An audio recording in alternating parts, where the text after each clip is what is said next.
Les opérations dans les machines numériques. 7. Les opérations dans les machines numériques. 7.1. L'addition dans les machines numériques. Nous vous rappelons que si vous n'avez pas parfaitement assimilé la partie concernant les calculs de cette leçon, ceci n'est pas d'une importance fondamentale pour la compréhension des leçons suivantes. Nous aurons d'ailleurs l'occasion d'y revenir dans les théories concernant les microprocesseurs ainsi que la pratique digitale que l'on verra un peu plus tard. Au chapitre 5. 2. Nous avons vu le principe de l'addition binaire. Dans les systèmes numériques, il n'y a aucune différence et elle constitue l'opération de base. Elle est effectuée à partir de cellules simples, opérateurs logiques, qui constituent les circuits de logique combinatoire. La table de l'addition binaire, figure 14, correspond à la table de vérité de l'opérateur ou exclusif. En binaire, si on effectue la somme suivante, 1 plus 1 égale 10. Le chiffre le moins significatif, CLMS, est un 0, résultat correspondant à la partie ancien de la figure 14. Le chiffre le plus significatif, CLPS, qui constitue le report est 1. Le CLMS est donné par la sortie du circuit ou exclusif, tandis que le report, ou CLPS, est fourni par la sortie du circuit IE. Le schéma de cet additionneur est donné à la figure 31, ainsi que sa table de vérité. Il porte sur l'addition de deux nombres de 1 bit. Cette représentation suppose que cet additionneur ne peut recevoir aucun report extérieur, résultant d'un calcul antérieur.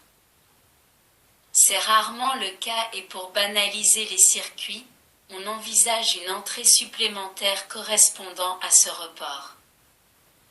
Le circuit devient celui de la figure 32, avec sa table de vérité. L'opération porte sur deux nombres de 1 bit chacun. Les nombres comportant plus de bits sont additionnés de la même manière. Chaque additionneur verra sur ses entrées des bits de poids identiques. La figure 33 donne le schéma d'un additionneur portant sur deux nombres de 4 bits en binaire pur ou naturel. Le premier nombre étant formé des bits à 0, A1, A2, A3, et le second nombre de B0, B1, B2, B3. Il n'est pas question ici de nombres signés, de précisions multiples ou de virgules flottantes. Les additionneurs nécessitant une grande rapidité de fonctionnement sont conçus un peu différemment. Ils prennent l'appellation d'additionneur à report anticipé par opposition à celui que nous venons de décrire où le report est à propagation série. Sur ces additionneurs à report anticipé, celui-ci est recalculé pour chaque étage en fonction des éléments binaires précédents. 7.2. La soustraction. Nous avons écrit au début de ce chapitre qu'il serait intéressant d'utiliser une procédure universelle qui servirait à toutes les opérations. C'est un souhait qui faciliterait bien les choses. Puisque nous venons de décrire l'addition, voyons si ces circuits ne peuvent servir pour la soustraction. Nous savons que le complément à 2, que l'on représente par ces 2, est utilisé pour représenter les nombres négatifs. Effectuer une soustraction revient à réaliser une addition dont le second terme est négatif.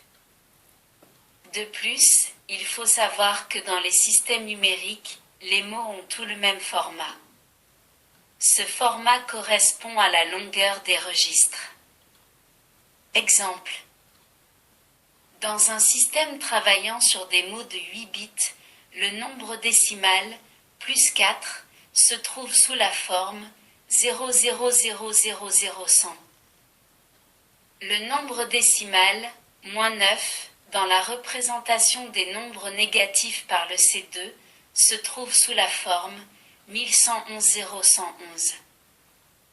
On entend, par même format, le fait que ces nombres utilisent pour leur représentation 8 bits. Voyons ce qui se passe avec un exemple. Soit à soustraire, plus 4, 2, plus 9. Plus 9, 0000001. Moins, plus 4, devient, moins 4, 1100. La figure 34 représente cette opération. Le débordement ou dépassement est ignoré, car il tombe en dehors de la capacité de stockage du registre qui ne comporte que 8 cellules, donc 8 éléments binaires, 8 bits. Le bit le plus significatif est un 0, comme il indique le signe de la valeur absolue, ce nombre est positif et par conséquent, la valeur numérique trouvée correspond à celle du résultat. Que se passe-t-il lorsque le second terme est, en valeur absolue, plus grand que le premier? Soit à soustraire, plus 9, 2, plus 4, la figure 35 montre cette opération. Le résultat donne un nombre ayant un 1, au BLPS, bit le plus significatif, donc une valeur négative.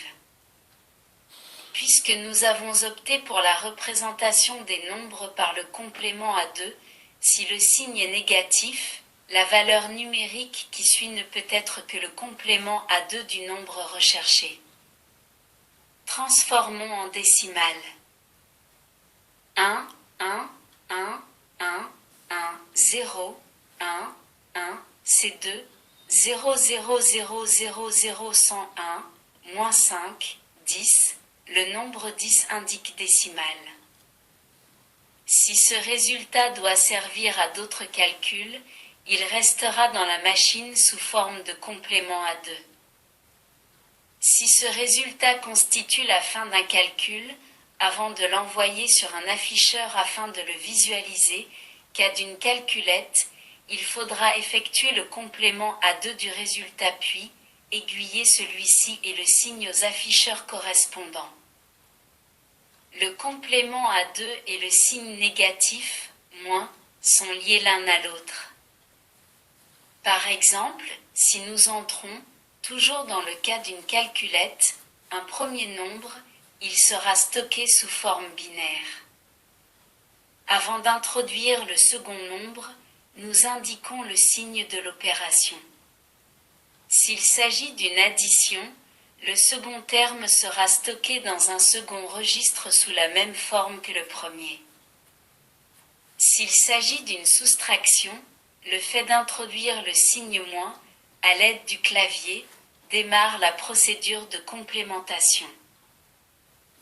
Une fois l'opération réalisée, après avoir appuyé sur la touche « Égal », si le BLPS est 1, la procédure de complémentation est engagée avant l'envoi du résultat vers l'affichage. Mis à part la procédure de complémentation sur le second terme ou sur le résultat, nous utilisons pour la soustraction le même circuit additionneur que celui décrit figure 32. La complémentation à 2 est obtenue à partir de l'information contenue dans le registre et sur laquelle on doit procéder à cette complémentation. En général, ces registres ont deux sorties, l'une est la recopie du nombre précédemment entré, l'autre correspond au complément à 1 de ce nombre. Ces circuits vous seront décrits dans une leçon qui leur est consacrée. Cette seconde sortie est dirigée, le cas échéant, vers un additionneur. Dans celui-ci, au complément à 1, est ajouté 1 afin d'obtenir le complément à 2. La figure 36 illustre cette méthode. Pour l'instant, il n'est question que des principes utilisés dans les systèmes numériques pour effectuer les opérations. Ces principes sont quelque peu différents des opérations arithmétiques de base, c'est pourquoi il faut y apporter des précisions, mais il n'est pas encore temps d'aborder la réalisation pratique et la description détaillée des schémas. La sortie complément à 1 du registre est envoyée dans un additionneur. Dans ce dernier, on ajoute 1 au complément à 1 pour obtenir le complément à 2. 7.3. La multiplication. Les deux opérations qui vont suivre, multiplication et division, sont données à titre d'exemple, car la procédure pratique est quelquefois assez complexe et plusieurs méthodes sont utilisées. Toutefois, elles s'apparentent à celles décrites ci-dessous. Nous savons, depuis le chapitre 5. 6. Que la multiplication binaire est une suite d'additions dont les termes sont des recopies du multiplicand successivement décalées. Là encore, nous constatons un point commun avec les deux opérations précédentes, l'addition. Dans la soustraction, il est nécessaire d'effectuer, en plus de l'addition, le complément à 2. Dans la multiplication, l'opération supplémentaire consiste en un décalage des résultats partiels avant l'addition. Exemple, soit à multiplier plus 25 par plus 5. Nous considérons que les nombres sont représentés dans la machine par des mots de 8 bits et les valeurs négatives par le complément à 2. La figure 37 montre le déroulement de cette multiplication. Le BLPS est 0, donc le nombre est positif et la valeur numérique représentée par les 7 bits suivants correspond à la valeur absolue du résultat. 1, 1, 1, 1, 1, 0, 1, 125. Puisque le nombre est positif, le résultat est plus 125. La partie correspondant au débordement est ignorée puisque le registre de stockage ne comporte que 8 cellules élémentaires. Voyons ce qui se passe si l'un des deux nombres est négatif. Soit à multiplier plus 25 par moins 5. La figure 38 représente cette nouvelle multiplication. Ici, l'opération a été volontairement poursuivie dans la partie débordement. Dans la pratique, cette partie de l'opération ne peut s'effectuer à cause de la longueur des registres. Le BLPS est à 1, par conséquent, il s'agit d'un nombre négatif et un tel nombre est représenté par son complément à 2. Pour trouver la valeur absolue du résultat, il faut effectuer la complémentation à 2, c'est 2. Soit 1, 0, 0, 0, 0, 0, 1, 1, c'est 2 0, 1, 1, 1, 1, 1, 0, 1. La valeur absolue est 125, le signe étant négatif, nous trouvons pour résultat moins 125. Avec deux exemples, on s'aperçoit que la notation, en virgule flottante et précision multiple est une nécessité car on est vite limité dans les calculs quand on ne travaille que sur des mots de 8 bits ou octets. En résumé, pour la multiplication, en commençant par le BLMS du multiplicateur, à chaque fois que l'on rencontre un 1, on recopie la multiplicande et on le décale d'autant de rangs vers les poids forts, vers la gauche, que le poids du bit multiplicateur. Dans la pratique, on n'effectue pas la multiplication par 0. On gagne ainsi un cycle dans la procédure, ce qui se traduit par un léger gain de temps. Le décalage vers les poids forts s'effectue aussi dans les registres. En fait, au lieu d'un blanc, comme dans l'exemple, chaque résultat partiel est stocké dans un registre et on pousse le contenu de celui-ci vers les poids forts en introduisant au BLMS 1, 0. Les registres sont des circuits très importants en électronique. Ils font partie des circuits dits séquentiels. Par ailleurs, le décalage vers les poids forts est utilisé, comme en décimale, pour la multiplication par une puissance de la base. Exemple. En décimale. En binaire, soit à multiplier 0,110 par 0,10.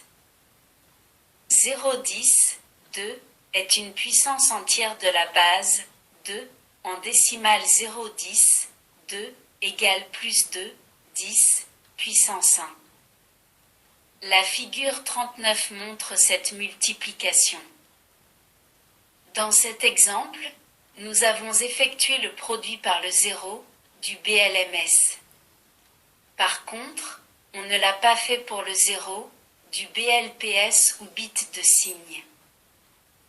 De plus, le décalage est ici d'un rang vers les poids forts puisque 10, 2, 2, 10, puissance 1.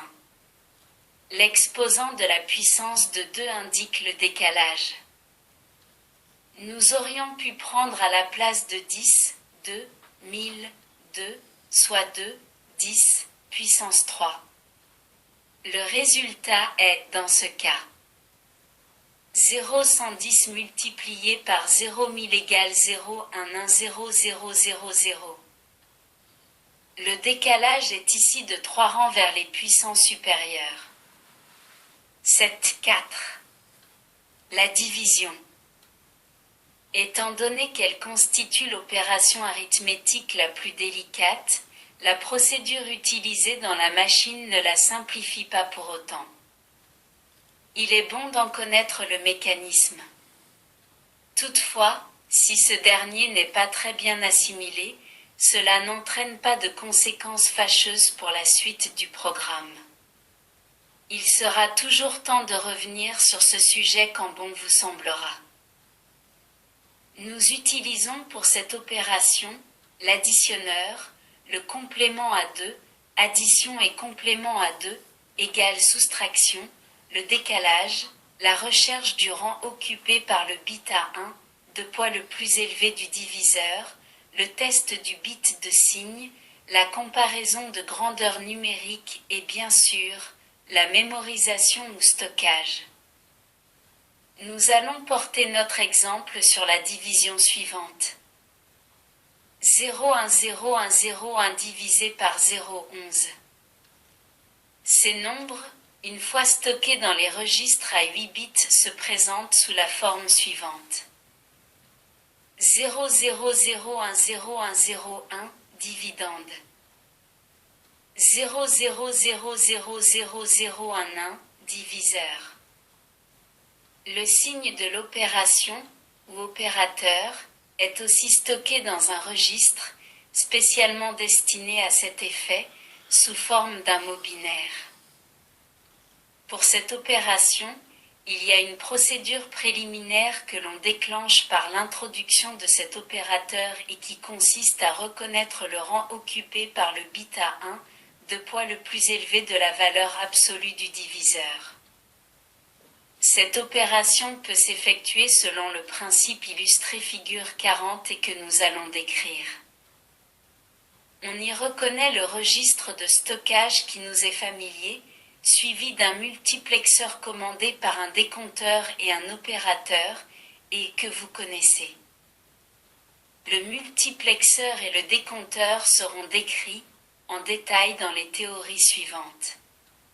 Sachez, pour l'instant, que le multiplexeur est un circuit dans lequel chaque entrée est réunie à la sortie commune par un interrupteur, transistor bipolaire ou MOS.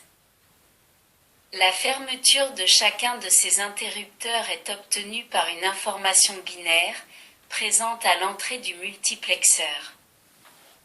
Cette information ne peut commander qu'un seul interrupteur à la fois. L'information binaire est obtenue, dans notre cas, par un décompteur. Le rythme de décomptage est obtenu par un signal de cadencement appliqué sur une entrée du décompteur.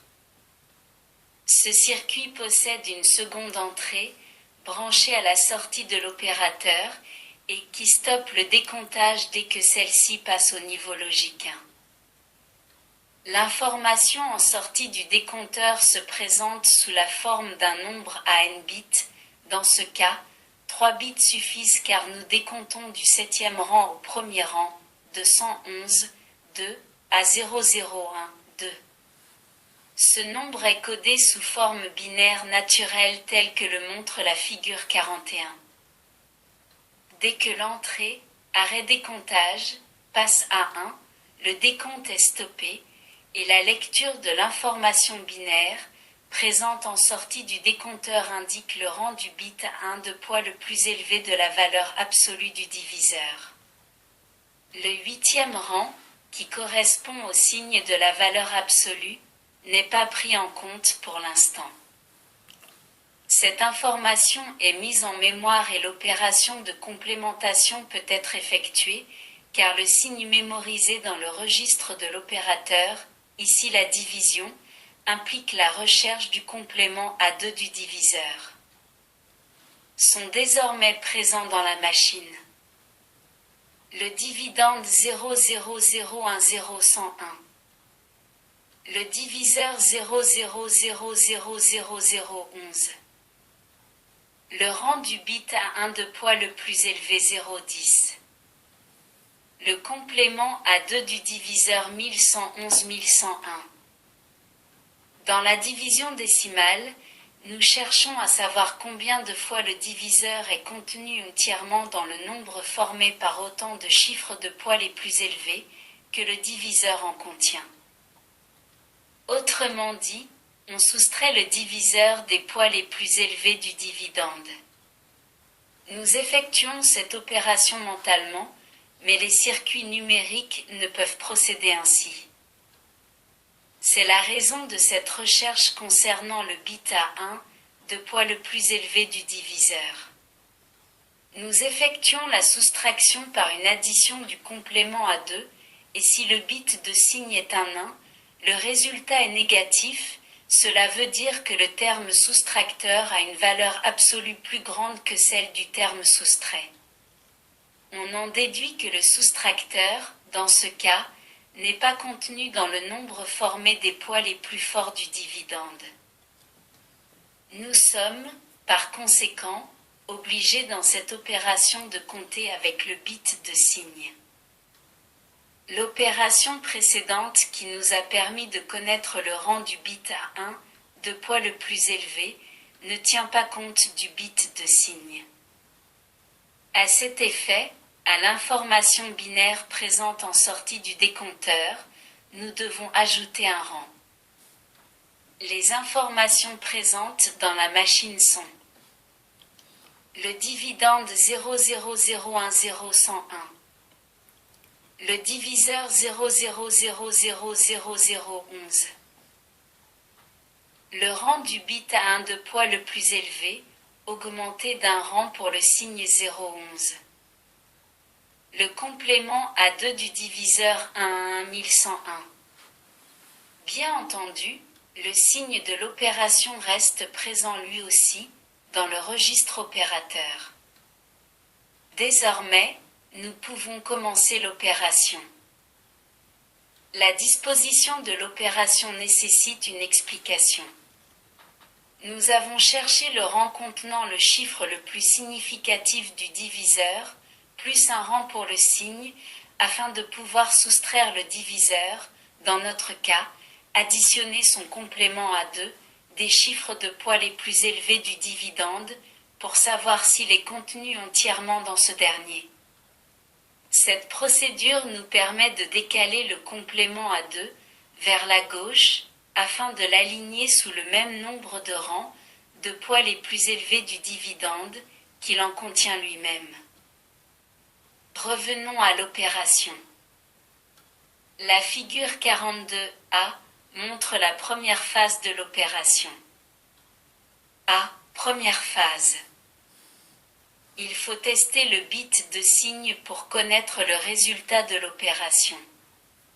Ceci est relativement facile à obtenir, il suffit, comme dans la figure 40, d'utiliser un opérateur logique, et sur lequel on envoie le bit de signe sur l'une de ses entrées et un sur l'autre. Dès que le bit de signe passe à 1, la sortie de l'opérateur, et prend l'état 1. Quand cette sortie est à l'état 1, cela signifie que le diviseur n'est pas contenu dans le nombre formé par les chiffres de poids les plus élevés du dividende. Dans ce cas, comme pour la division décimale, nous allons constituer un nouveau nombre avec un chiffre de rang supplémentaire au dividende.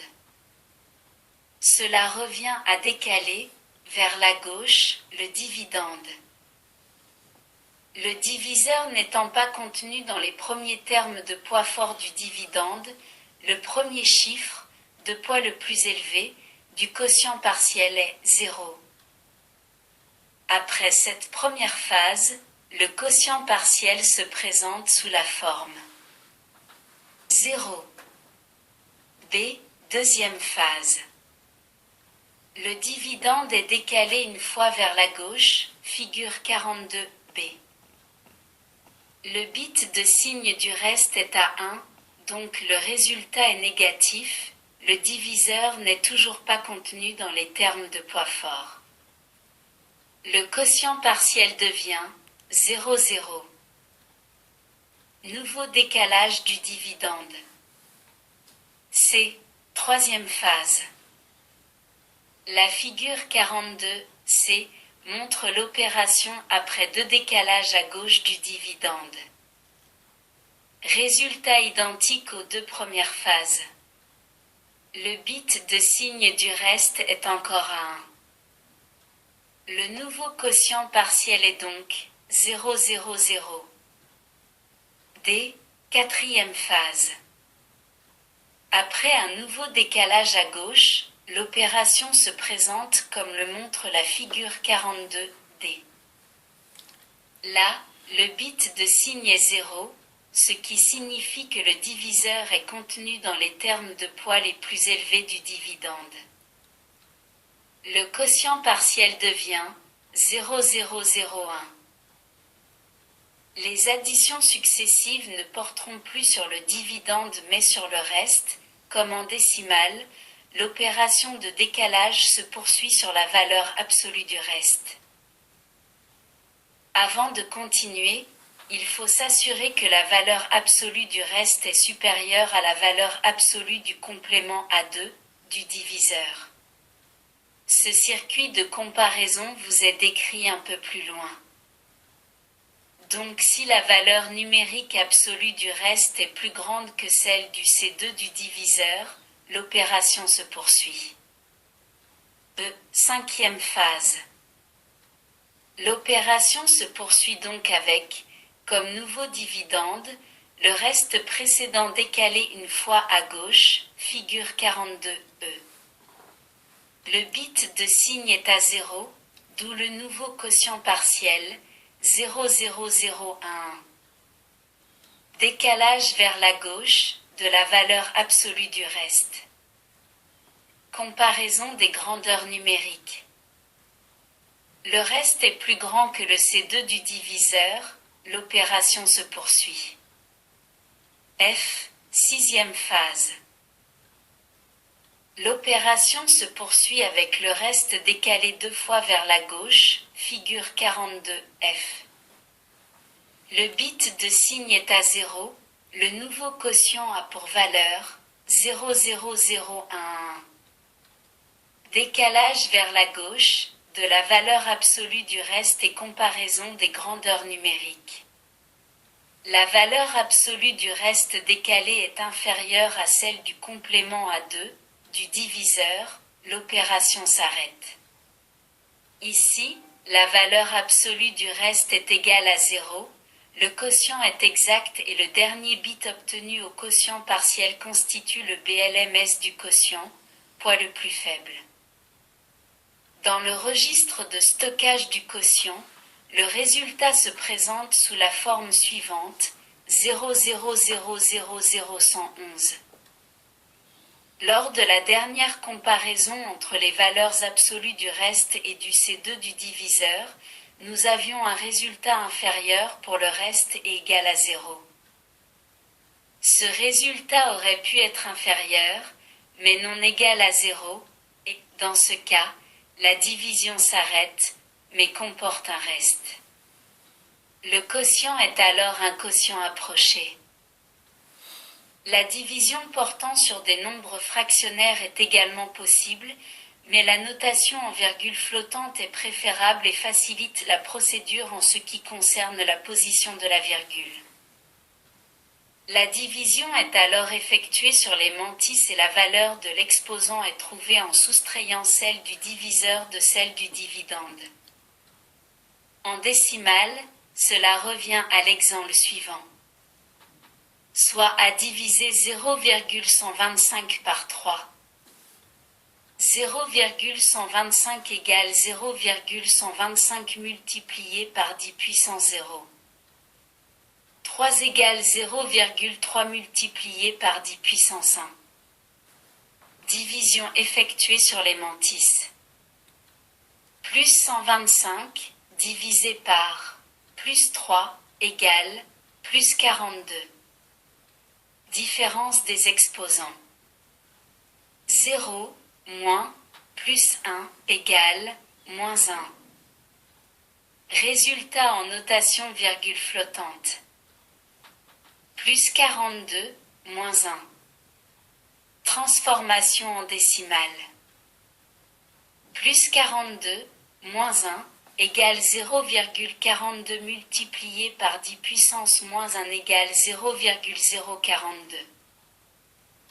Le principe que l'on vient de décrire retrace les grandes lignes de la division effectuée dans un système numérique, car les plus petits détails, consignés par écrit ou effectués mentalement, font quelquefois l'objet d'un assemblage complexe de circuits pour leur élaboration.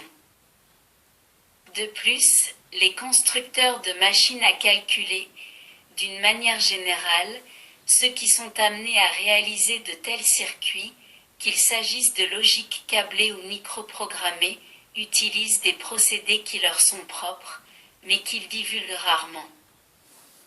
En tout cas, l'opérateur de base reste l'additionneur. Les procédures nécessaires à la bonne conduite du résultat pour les opérations décrites sont la mémorisation, l'addition, la complémentation à 2, la recherche du rang occupé par le bit à 1 de poids le plus élevé d'un nombre, le test du bit de signe, la comparaison de grandeur numérique, le test du bit de signe à l'aide de l'opérateur et nous permet, en inversant, c'est-à-dire en prenant le complément à 1, le résultat disponible en sortie de l'opérateur, d'extraire la valeur absolue du quotient.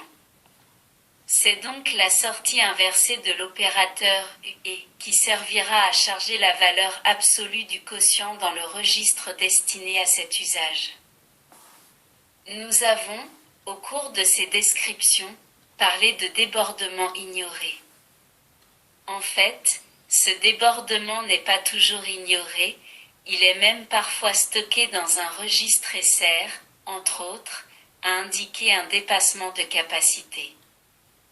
Dans les microprocesseurs, un registre spécial appelé registre d'état regroupe un certain nombre d'indications de ce genre que l'on peut tester à tout moment afin de donner une orientation différente aux procédures suivantes en cas de besoin.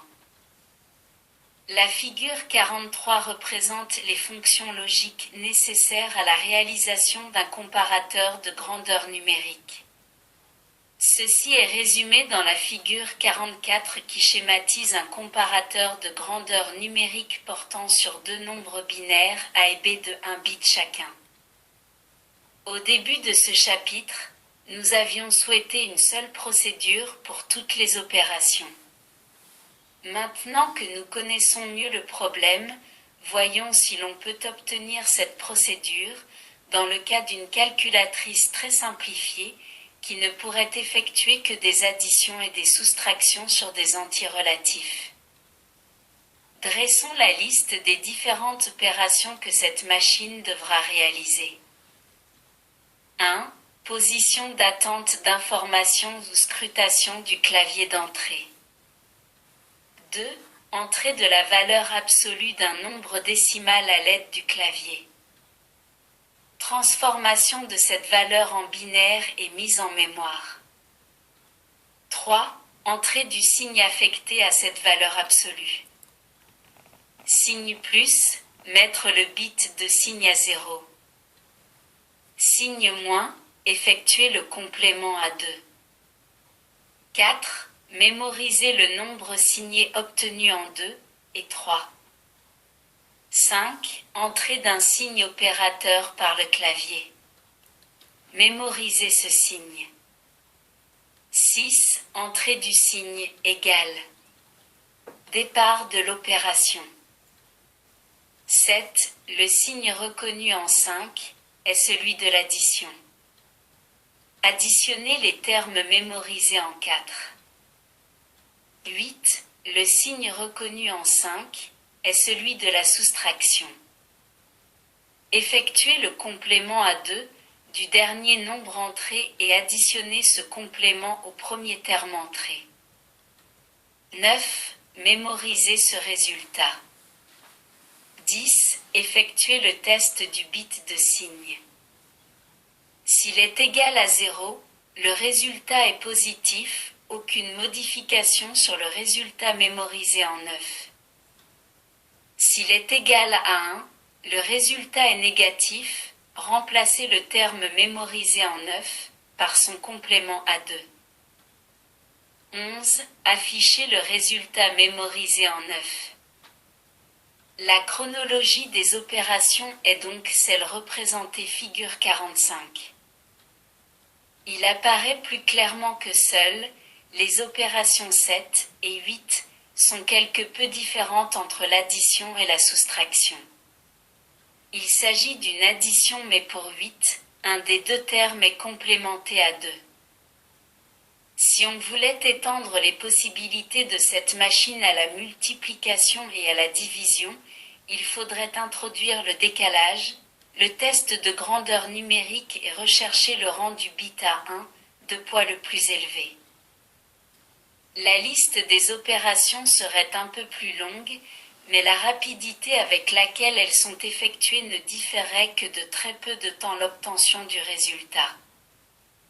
Cette théorie est maintenant terminée. Nous vous rappelons que si vous n'avez pas parfaitement assimilé la partie concernant les calculs, ceci n'est pas d'une importance fondamentale pour la compréhension des leçons suivantes.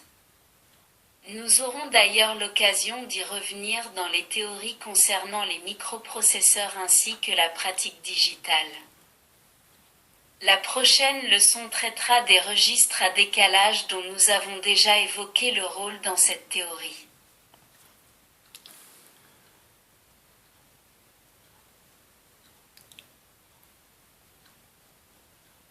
Merci de votre écoute. À bientôt.